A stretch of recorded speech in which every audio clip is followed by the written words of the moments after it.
Donc nous voilà dans la partie 2 de la proposition 10 du livre 2 des éléments d'Euclide. Donc je répète, l'idée ici c'est de prouver ça. Donc pour plus de détails sur la construction de cette figure, je vous renvoie à la partie 1 de l'explication de cette proposition. Donc on a dans cette configuration, donc entre temps je vous ai mis les angles qui sont tous égaux et sur lequel on va pouvoir déduire certaines choses. Donc cette étude au préalable des angles est assez importante.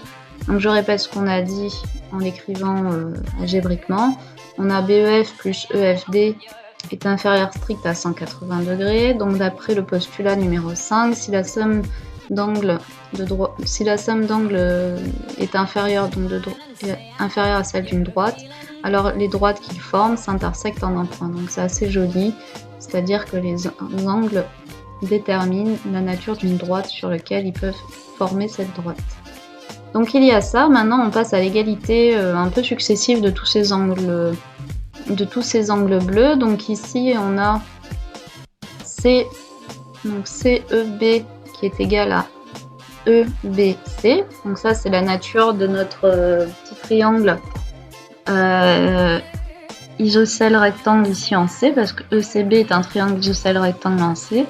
Effectivement, on se rappelle que EC, c'est égal à CB, puisque E appartient au cercle de centre C et de rayon AB, par définition. Donc forcément, notre triangle ECB est un triangle isocèle. Donc là, on applique, je crois que c'est la proposition,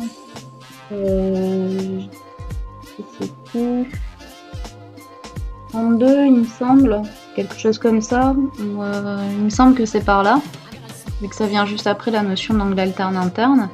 Et donc forcément, vu que les côtés adjacents ici AC sont égaux dans un triangle, alors les angles sur la base sont aussi égaux. Hop, donc on a bien un triangle isocèle. Un C en particulier rectangle, vu que C est une perpendiculaire. Ensuite, DBC. Donc c'est égal aussi à DBC. Qu'est-ce que j'ai écrit? Ah non, c'est pas cohérent, c'est DBG. C'est pas DBG, c'est DBC. Tac, autant pour moi, DBG.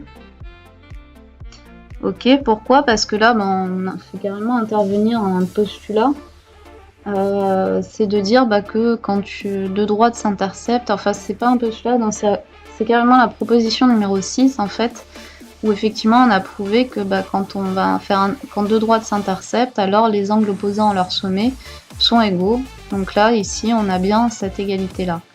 Et ensuite on a DGE qui est égal à EAC. Donc DGE qui est égal à EAC. Oui, parce qu'en fait, DGE, ici, on peut carrément faire intervenir la propriété des angles alternes internes, qui nous dit que EC est parallèle à FG.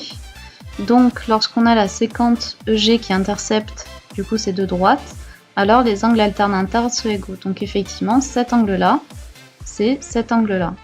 Et par conséquent, comme ici, on a comme le triangle ECA est égal au triangle ECB par définition, on a aussi la conséquence que du coup cet angle DGB est égal à cet angle AEC est égal à cet angle EAC.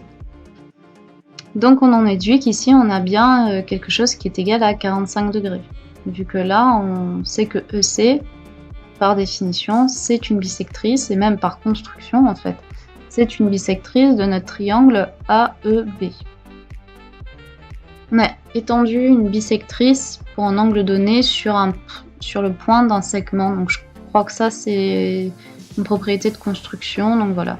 Donc ça nous dit quoi en fait tout ça? Et ça nous dit que ici dans le triangle BDG, les angles de la base sont égaux. Donc par conséquent, les côtés adjacents à ces deux angles, ils vont être aussi égaux. Donc ça c'est pareil, c'est le fait que ce soit BDG qui soit un triangle isocèle, et en particulier sur la proposition numéro je sais plus, je crois que c'est 29 ou 30, bref. Et ensuite comme EF est égal à CD, donc là c'est par construction.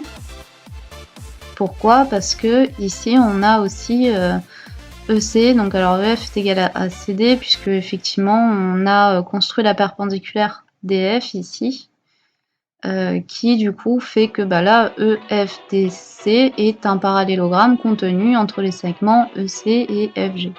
On a CB est égal à CE, donc effectivement CB est égal à CE est égal à FD. Donc là, ça veut dire qu'on est en train de se ramener à quelque chose, on est en train d'essayer de montrer que CD est égal à FG. Donc vous voyez, pour essayer de se ramener sur cette identité-là. Pour essayer de montrer qu'au final, ben, EF au carré plus FG au carré est égal à EG au carré, mais du coup, c'est égal aussi à 2 fois CD au carré. Donc là, on continue tranquillement, ce qui veut dire de plus, comme BD est égal à GH, et ben voilà, qui peut le plus peut le moins, peut-être, voilà, c'est un peu l'idée quoi qu'il y a, c'est-à-dire lorsqu'on a une même quantité sur une autre même quantité, sur une quantité et que ces deux autres quantités sont identiques, alors au final l'addition de ces deux quantités, l'une a juste exposée à l'autre, est égale, sont égaux. Bon. Ça c'est des axiomes. Je crois que c'est l'axiome 1. Tout premier axiome. Non, le 2 ou le 3. Bon bref. Alors de plus, BD est égal à GH, donc on a bien ça, donc ce qui veut dire que on a bien CD est égal à FG. Bah oui, parce que là on a montré que FD est égal à CB, mais aussi BD est égal à DG. Donc ça veut dire qu'au final, mis bout à bout sur ces deux longueurs associées, donc on met BD sur CB et FD sur DB, elles vont toujours rester égales, quoi. Deux quantités. Voilà, c'est à peu près ce que j'ai dit tout à l'heure, enfin à l'instant, donc voilà, c'est pas hyper clair, mais l'énoncé pas non plus hyper. Enfin, il est précis et profond, mais il n'est pas hyper explicite. Enfin, si, mais bon, peu importe. On continue. Donc ici, on a, qu'est-ce qu'on a du coup? On a donc maintenant on conclut pour trouver cette. Donc on a construit et tout. Donc maintenant on a fait notre analyse. Donc maintenant on va synthétiser.